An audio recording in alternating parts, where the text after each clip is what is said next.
Hey everyone, welcome back. Today, we're diving into a super practical tutorial on how to download a QBO file from Chase in 2025. If you're using QuickBooks for your business finances, you know how crucial it is to import bank transactions seamlessly. A QBO file is essentially a formatted export from your bank that QuickBooks can read easily, saving you tons of time on manual entry. Whether you're a small business owner or just managing personal finances, this step-by-step guide will get you up and running in no time. First things first, make sure you're logged into your Chase online banking account. If you haven't already, go to the Chase website and enter your credentials securely.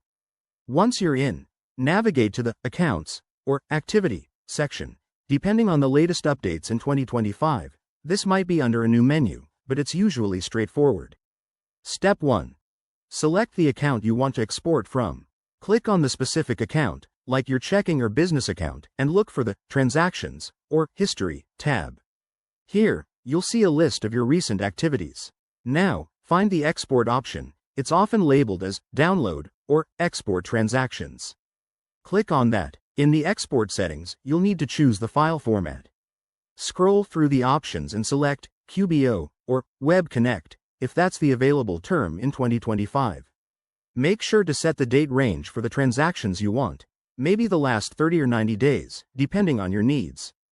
Double-check that the file type is correct to avoid any compatibility issues with QuickBooks. After selecting your preferences, hit the Download button. The file should save directly to your computer, usually in the Downloads folder. If you run into any errors, like a message saying the format isn't supported, ensure your Chase account is up to date and that you're using a compatible browser like Chrome or Edge. Once downloaded, you can import it into QuickBooks by going to the File menu, selecting Import, and choosing the QBO file. That's it, you've just streamlined your financial workflow. Remember, processes can change, so if you're watching this in the future, check Chase's help section for the latest. Thanks for watching, hit that like button if this helped, and subscribe for more finance tips. See you next time.